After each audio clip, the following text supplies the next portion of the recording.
So thank you so very much for coming. I am going to start a 2-minute timer for those of us who do run down the hall from various locations, some that involve water and toilet paper.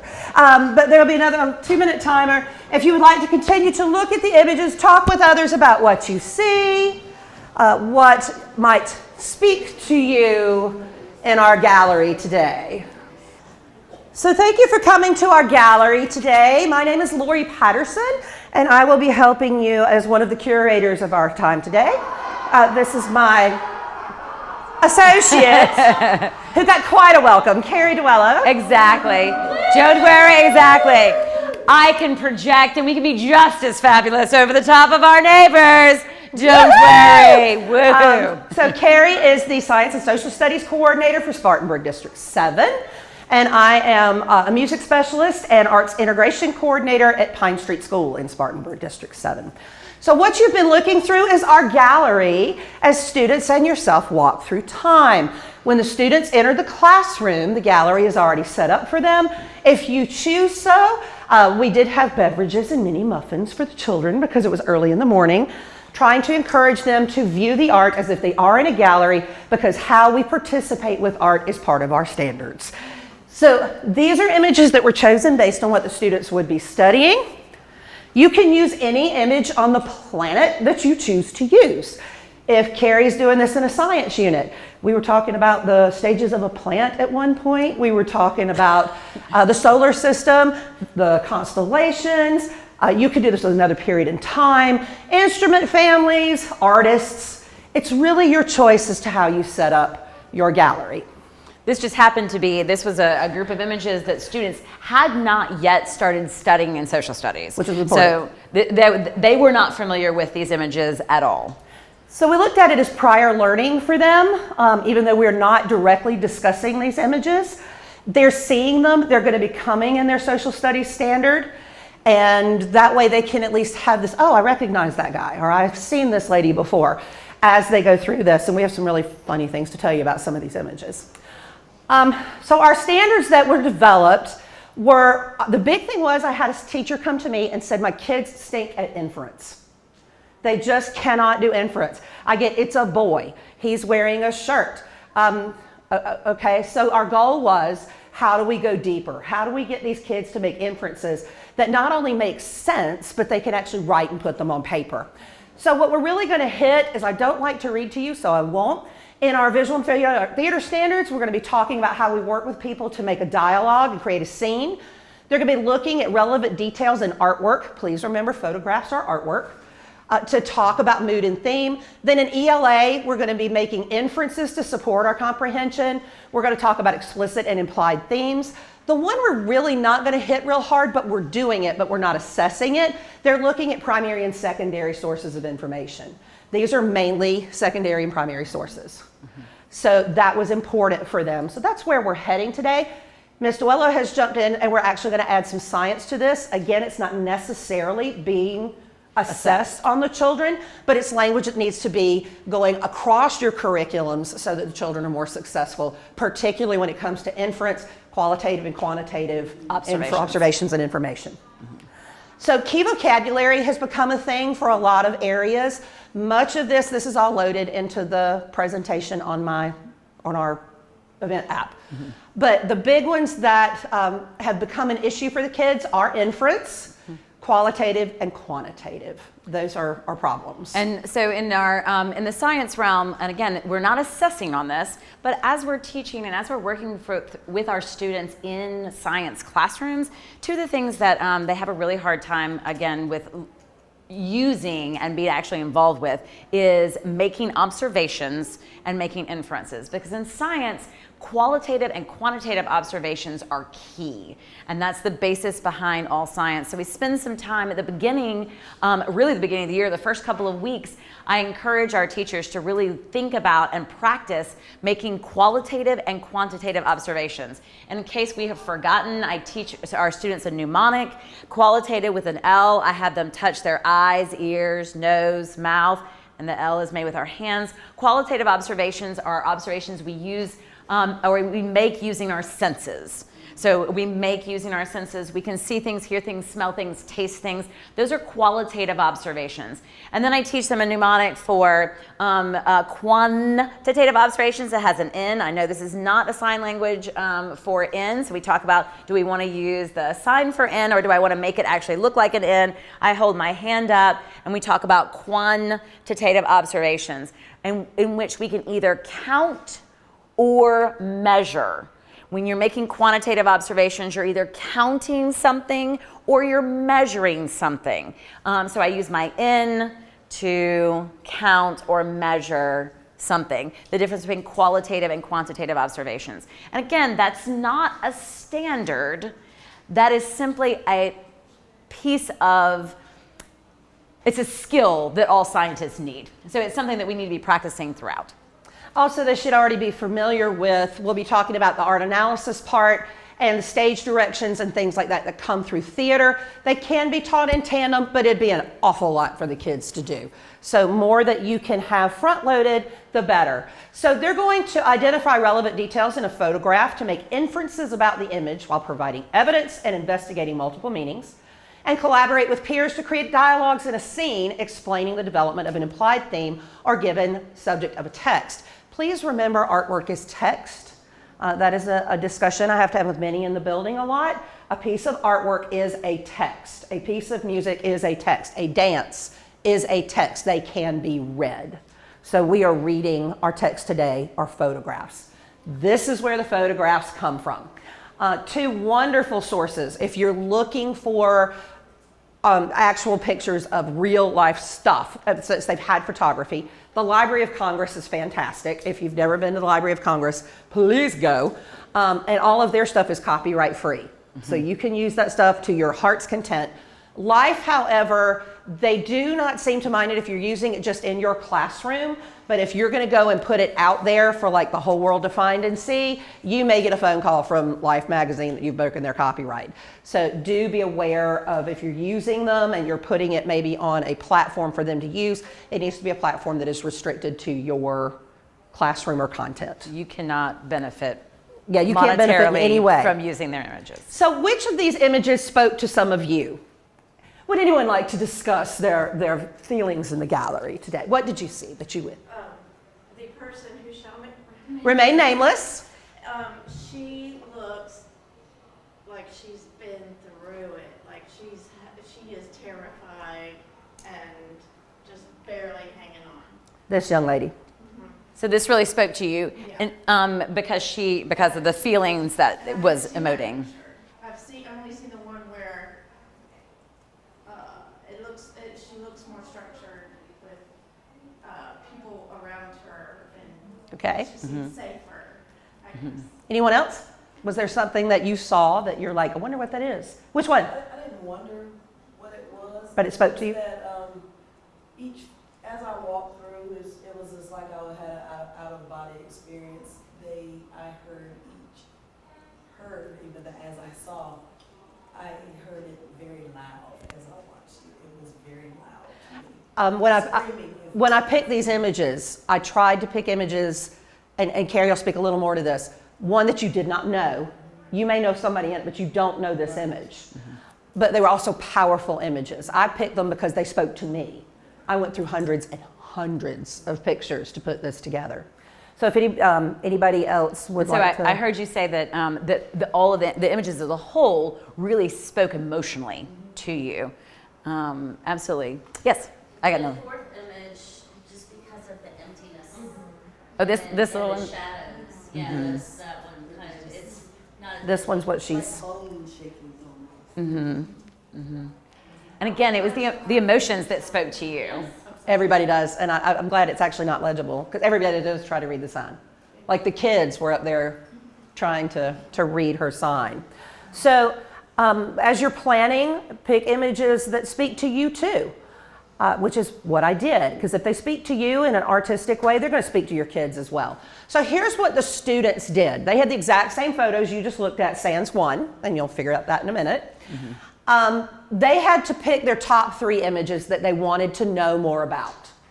Which ones of these say something to you because I didn't want to give them any more than that. So they were allowed to, we gave them Post-it notes, and they had to, I would suggest strongly don't use names. You will have children that are going to group together because they want to be with their buddy. So use number system. We asked them to put their number on a Post-it note and then put it on the image that they liked. And they got Three to choose. images, their They favorite. got to choose 3. So they got to pick 3, and this was a class of about 21. From there, you will take those choices, and that's why you'll see numbers on some of my photos. They're numbered for me, and you're going to put the kids together in groups to do an analysis of the photograph. Couple of things: know your kids as best as you can, and I don't mean necessarily because sometimes your cut-ups do work well together. But let's say, you know, we have a group that is mainstreaming in with us, and we have a kid who's an ELL student. Make sure you got a kid who's a strong artist, a strong theater person, and a strong writer, if you can. If you can match the number of kids in the image to the number of people in the picture, that's great. If you can't, that's up to the kids. They have to figure that out. They have to problem solve. Because remember, the eventual goal is for us to write a script. Are they going to leave using somebody what out? we have from the image. Are they going to leave somebody out of the picture? Are they going to add somebody to the picture? What's going to happen there? So keep your groups in mind as you put that together. Do we have a question? Yes, is that reason why you want like figures that are recognizable to remain nameless?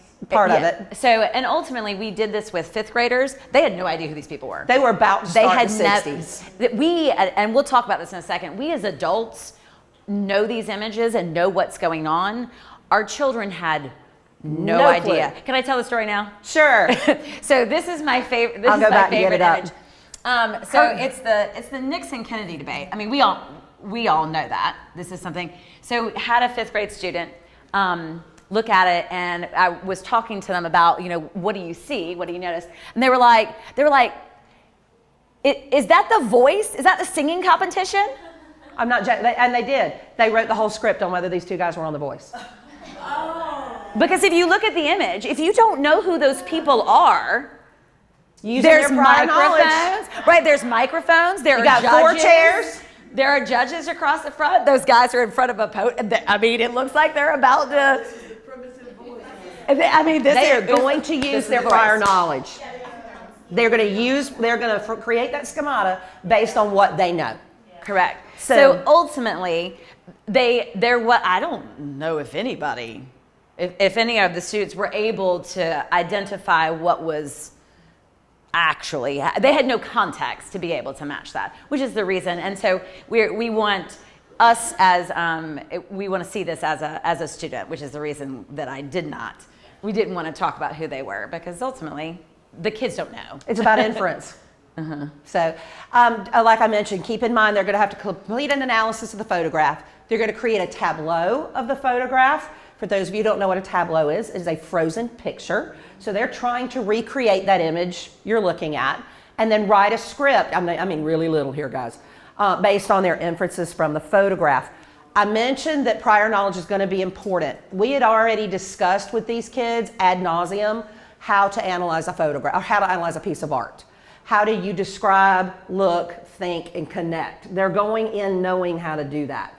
It's really going to be too much if you try to hit the theater, hit the drama, this needs to be foundational before you go in. So, Carrie, you're up. So you're going to take an art analysis form, and then I think this is where you're going to speak. So if you want me to hand out, I will. I can hand out. Okay. Speak at the same So, oh, you're multitasking. I'm so impressed. If y'all thought we were serious, we have a problem. So we're going to take, so the front side of this form has, this is what we use with our students. The front side, or one of the sides, is obviously there If you'll give one for to Renee, students to please. use. The other side is the side that has a little bit more of our adult instructions. Does You're that make welcome. sense? Perfect. Everybody have one? So they have completed one of these before, is what I was trying to tell you. This is not foreign to those kids. They've seen this. Yes. So the important part is when we are announcing, we need to have observations before we have inferences. So when we are making observations, we need to be making observations based on only what we see. Imagine that you were a scientist and we practice being scientists. We're looking at only what we see. Imagine you're an alien from another planet and you walk in to this image and we are describing only what we see without any preconceived notions. Us as adults, that is very difficult to do. It's easier for children, again, when you don't have any context, it's easier to do, but it's really important as scientists that we make only observations before we try to decide what is happening. Because our inferences must be based on evidence and observations that we have made. That's hard. And it's hard. So we're gonna practice. So Carrie and I spent the better part of Friday trying to find an image for you guys to analyze that you have not seen. And I would greatly say we have succeeded. It's true, I have no idea. And we forgot to look to see where this came from too. Don't even care, because that's not the point. We're going to give you 30 seconds to take a look at this image. You don't need to fill it out on the back yet. We're going to talk you through this one. This is where we're modeling before we turn you loose. So are you ready, my friends? Have fun. So we're just making observations. We don't have to write it down yet. Just looking. Thinking about qualitative observations and quantitative observations. From the art form, what's your medium? Why was the picture taken? What lines do you see?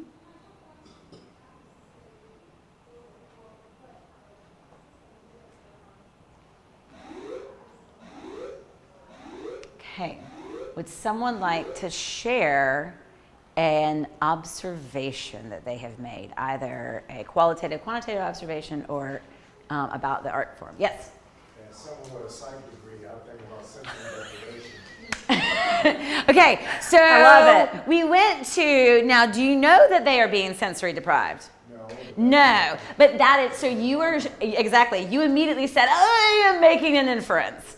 So what are some observations that we can make? They're all wearing buttons. Okay, there are buttons on our, on an outside covering. Could you tell me how many buttons there were? No. If you were closer, I would say if you were closer, we're able to see it a little bit better. We might be able to count. We might be able to say that this one, I see 1, 2, 3 I have 3 buttons on the center person. That is a great observation. There are 3 buttons on the center outside covering of this person. They have something on their head. Okay.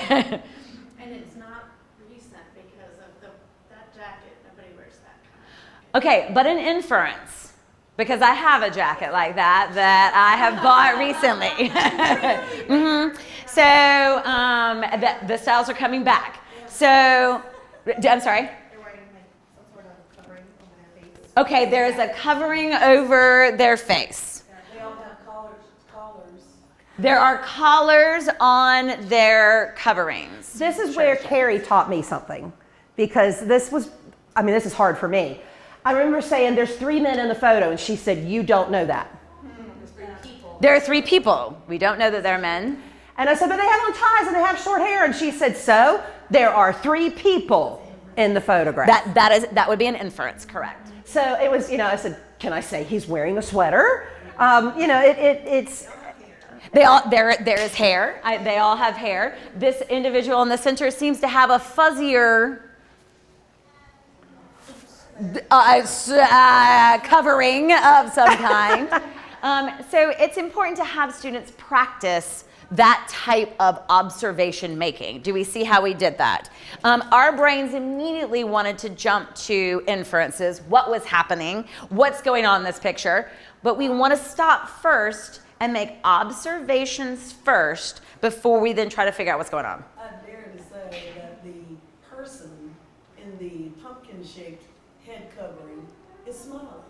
Okay, there we go. We have an upturned lip. Their mouth is turned up in what appears to be a smile. Oops, that's okay. We knew that was going to happen. Oh, sorry. Coming at it from more of an art perspective, what's our medium? It's photography. you have black and white and gray, so that tells you something about your medium. You have to figure out, and one of the things the kids don't get is it's a picture, so what is what you're going to get. You have to kind of explain. There was a time with the kind of photograph that this was not on somebody's phone and it cost them money. And they don't understand that the images like you're looking at now, somebody took that picture for a reason and not because, hey, look at those dudes, click.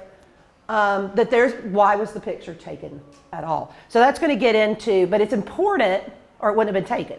There was a reason. And so now we're getting into our inference. Yeah, I like how you guys were using some good, you want to use as many adjectives as possible, getting some of those good qualitative observations. There's a fuzzy sweater. Quantitative observations, there were 3 buttons on the center one. Because you're going to also head for what kind of deeper figurative language can you get out of these kids? Because this is a perfect place to do it.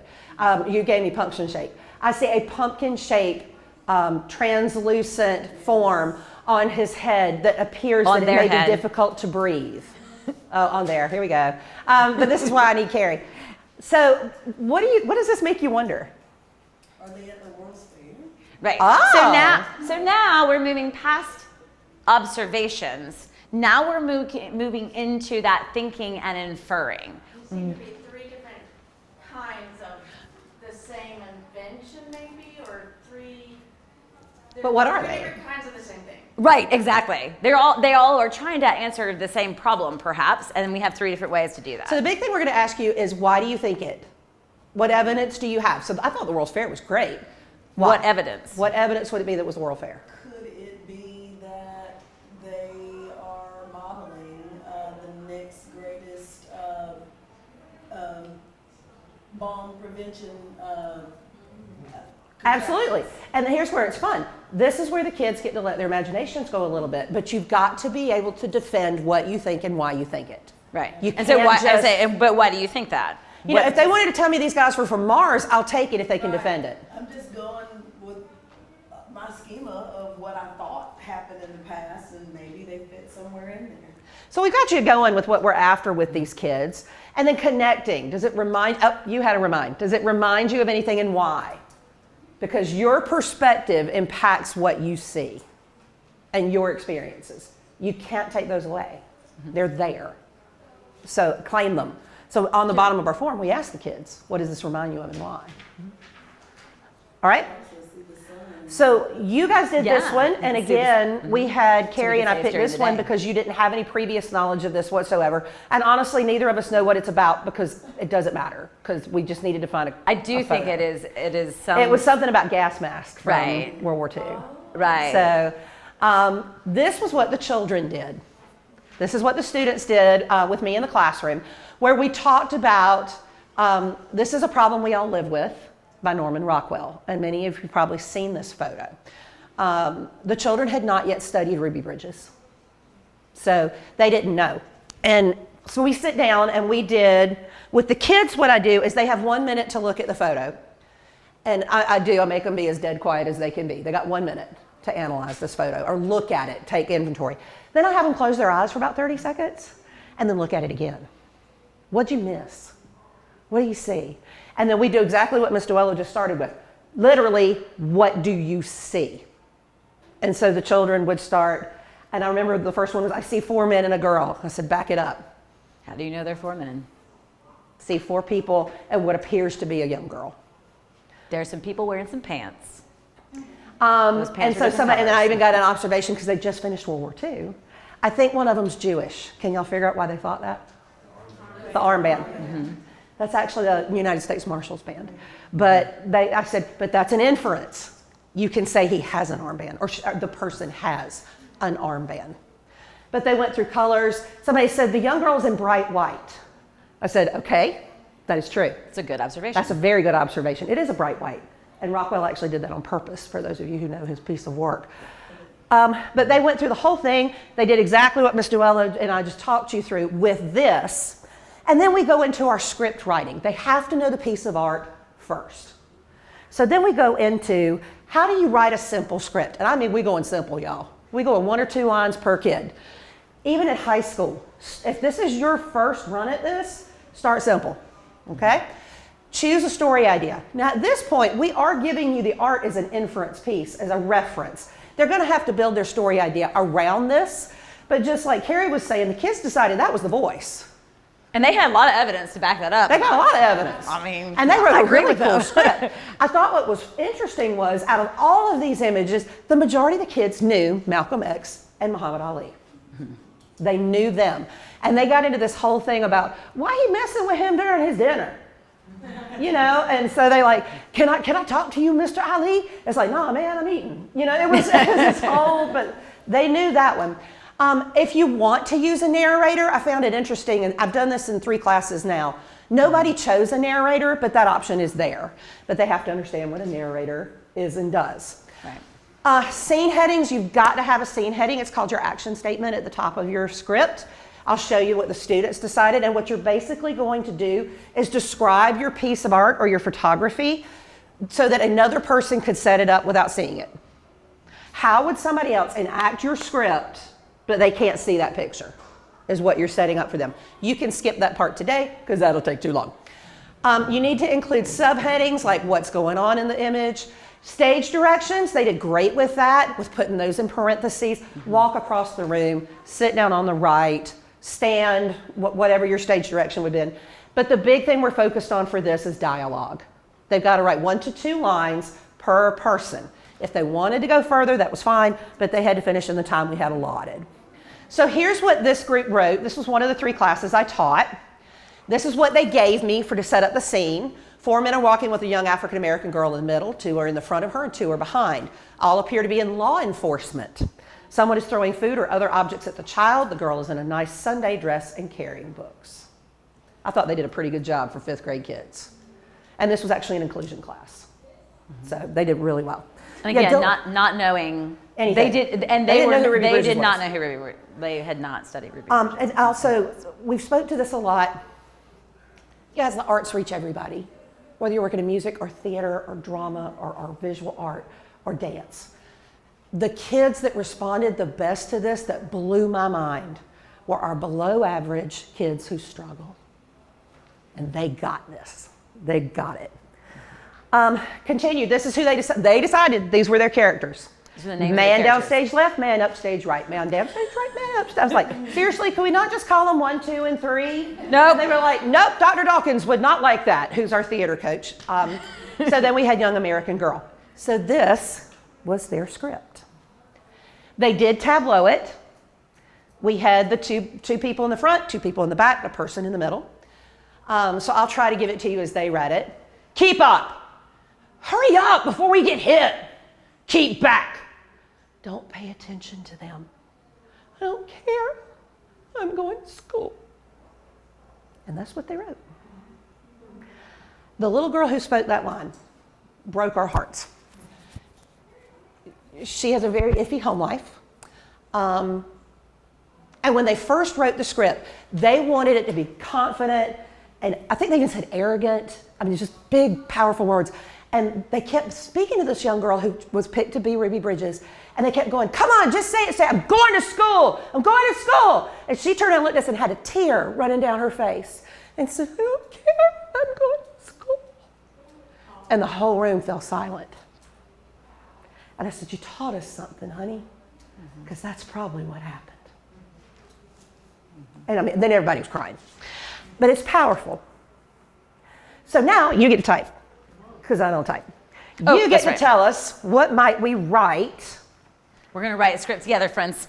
We got this. So first thing we're going to do is, if we set it up, you know, we're not going to write our action together. statement. We're practicing before you have to do it on your own. We're not going to do an action statement of saying 3 individuals with wackadoo stuff on their head, but you would set it up so somebody could write it. We're just worried about what you're going to write right now. So what do we want to call person this? Pumpkinhead. Pumpkinhead. Oh, I love it. Okay, so what is Pumpkinhead going to say? What's up? All right, I like it. How are they going to say it? How is he going to say it? That goes in parentheses. Oh, Pumpkinhead has to be all caps.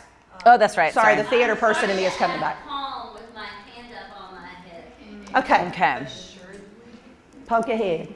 Oh, sorry. I got distracted. Okay. All right. So how we are How's he gonna assuredly. say it? Oh, that was really good. Sup? What's he going to say? Relaxed, nonchalant. Sup. So, Assuredly. okay. Sup. All right, so what's my middle person's name? Circle face. Circle face. Okay. And what'd you want him to say? No, how are they going to say it? How are they going to say it? Distressed. Oh, yeah. Okay, and what's he going to say? Are we smiling on 3? I'm sorry, Are what? we smiling on 3? Love it. Y'all getting the idea here. I was gonna say on 3 or after 3. I think that works. So who's this dude? Target. Target head. I'll take it. Love it. And how is target head speaking? Confused? Okay, I like it. Oh, okay. What are we doing? What's he saying? Why am I always last? Now we can end it there or we can go back around. So what would you guys like to do? It's your script. Okay. So ultimately, we just need them to be able to say one thing. All right, so I need 3 volunteers. Come on, I knew Chrissy would help me out. Come on, sweetheart. I need 1 more. Oh, be brave, you got your script. I'll do it. Come on. So here's what you're gonna do, ladies. Got Pick this. whether you're pumpkin head, circle face, or target head. Okay, and try to emulate your image. Make your tableau for us. I wanna be funny. Okay. I'll be circled. Yeah, I guess I'm target. We're doing a tableau, you said? Yeah, you're gonna show me that, and then you'll Yeah, you come to life and give me your. Yeah, you got to get your, there you go, get your. So you're just gonna start Hip with. cocked. You'll start as your tableau, and I'll give you 3, 2, and then you'll speak. Make sense? Yeah. All right. In 3, 2. So, are we smiling on 3? Why am I always last? What are we even doing? And cut. That was very lovely. So that's Nice job, really what friends. you're starting for. So the kids had these images, and some of the stuff they wrote was just amazing. It really was impactful. It was just good. The one, I think it may have fallen off the wall. One of the ones I thought said a lot about their current experience was this one. Anybody got a guess? Oh, it's up there somewhere. Oh, maybe it's on the floor. Oh, yeah, it's over here. This is the Apollo 11 astronauts before the launch. Yep. I And know. they are meeting. This is the Apollo 11 astronauts, and they are meeting before launch and going over their parameters. The children wrote it as Dad 1, Dad 2, Dad 3, and Dad 4. And they're looking at it, and he says, "How could you have lost all our money?" And the next one says, "I thought it was a good investment." And another one, I think the one in the middle says, "So how are you going to get us out of this?" And the one on the end said, "We've already filed for bankruptcy." And he said, "How am I going to provide for my kids?" But that's their take on this. And what grade was this? 5th grade. 5th. Yeah. And ultimately, And 2 of those children were ELL learners. Give them an opportunity to show you what they can do. Right. Get out of the way. because the point was not to be right. It was to infer. It was to infer and provide, exactly, we were making inferences, and if you can give me evidence for that inference, then you're right. Yes. And so they had not learned anything about these, so we sent them off after this experience to then, now if we start to learn about the time period, imagine the light bulbs that go off and be like, oh, wait a minute, that's what was happening? Imagine if all of a sudden I see pictures of The Kennedy Nixon. President Kennedy. Oh, wait a minute, that guy wasn't on The Voice. What was actually happening there? But So- you've added that prior knowledge for them. And they're writing, and they literally wrote these down. So they were graded in their ELA classes. So it's your turn. You're going to analyze the photograph that follows using prompts from your analysis sheet that you have. Make inferences based off of that analysis of the photograph. Remember to make qualitative and quantitative, and don't forget the art. Why was the picture taken? Why is it in black and white? Why do you think it was taken? What's the importance of this image? What did the photographer see? Because they took it for a reason. And then you're going to write a short script, just like what we just did, where everybody's got to speak at least once. Everybody good? You can work with the people around you. You can put together your own group. We're not going to micromanage you, and we actually don't micromanage the kids. Okay, you either get it done or you don't. Do you ever have a group of one? Yes, we did one time, but remember, you're going to actually put the kids in groups. But what would happen to us is this goes about 4 days and somebody would be absent. Yeah. Or like everybody would be absent and there's the one kid. So I have stepped in before, or we've given them the option, which group feels they can hold another character. And they kind of figure that out on their own. Okay? Are you ready, friends? Let's see how much time you have. Ooh, you have like 5 minutes. Ready, set. Here's your image. Go. They said go. Not Find telling you your what group. it is. See what you see? Ooh, y'all are better. Our kids get louder when we call 10. I'm serious. 5, 4, 3, 2, 1. Do we have any volunteers? You will? Come on, let's go. Yay! Woohoo! Do you need an additional person, or did you figure it out with 2? Well, we Got it with 2? had to do it with 2. We didn't. All right, so It's all good. Who's where? Can you give me a position? And you can use a chair if you like. We'll be sitting. Okay? And I'll I know. I'll go C2 and I'll be the third one. All right, that Okay, goes, nice. that goes great. And action. Start the thrusters. Ready. Lord, protect this launch. Nice. Bravo! Nice bravo! job. Bravo! Nice job. All right, so what was your inference of the photo? Maybe the Kennedy Space Center Apollo launch. Okay. Okay. Any other volunteers? Okay, good. Yay! Yay! Volunteers. Oh, please do. And we allow the kids to grab stuff. And typically, for those of you who are theater purists, tableaus would not use props. For this, I feel like the kids have got enough to do. Yeah. 3, 2, 1, go. Man, what did you find? Shh, we're concentrating. 5, 4, 3, 2. Oh, bravo! Nice. So what did you guys think? We thought military thing. Okay, Okay. I like it. I like it. Anybody else? I'll go, I'm by myself. Oh, let's You go by got it. yourself. Are you You going to do got all it. 3 parts, or are you just going to do the dude at the desk? All 3 of them. Oh, woo! All right. All right, let's do it. That's all right. Let's That's all right. All right, first man, or first person. Woo. Saying, fellas, we're deeply in danger. The guy standing behind, or the man. The person man, I got standing you. behind. The person. Look, at it again, Mark. What do you see? Third person. Wait, something just caused everything we just looked at in the sky to go dark. Bravo. All right. Tell us about your inference. Maybe they were looking at war. Okay. Okay.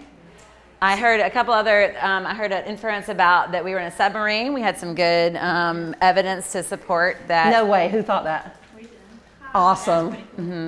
All right, so when the kids did this one, my favorite one that came out of the groups was we had 2 young men who did it, and so they were the middle man, the middle person, Carrie, and the person sitting, and they thought too that it was a U-boat from World War II. They just finished World War II, so that was their knowledge right now. And it was attacking Canada, which for those of you who don't know with the new information we have, there was a U-boat attack on the North America, and it actually did hit Canada at one time. And they wrote this beautiful script, and they even tried to speak in a German accent. And it was, ein, zwei, drei, fire! And it was this whole, and they talked about it was just amazing. So we don't tell the children until they start the social studies unit, like 3 weeks later, what these images are. So you want to know what this one was?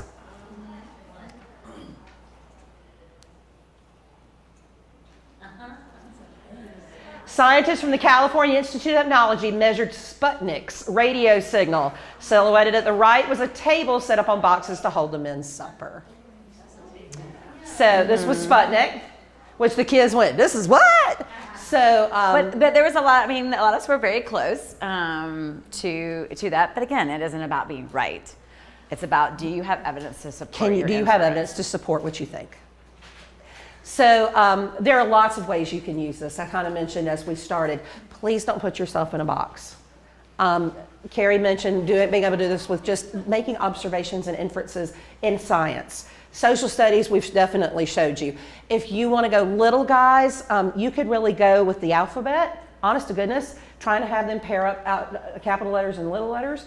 You could have all kinds of things with that. You can go into high school, where I've mentioned it to a math person who went, holy cow, could we like review equations that way? I went, I guess you're in a different field than me, knock yourself out.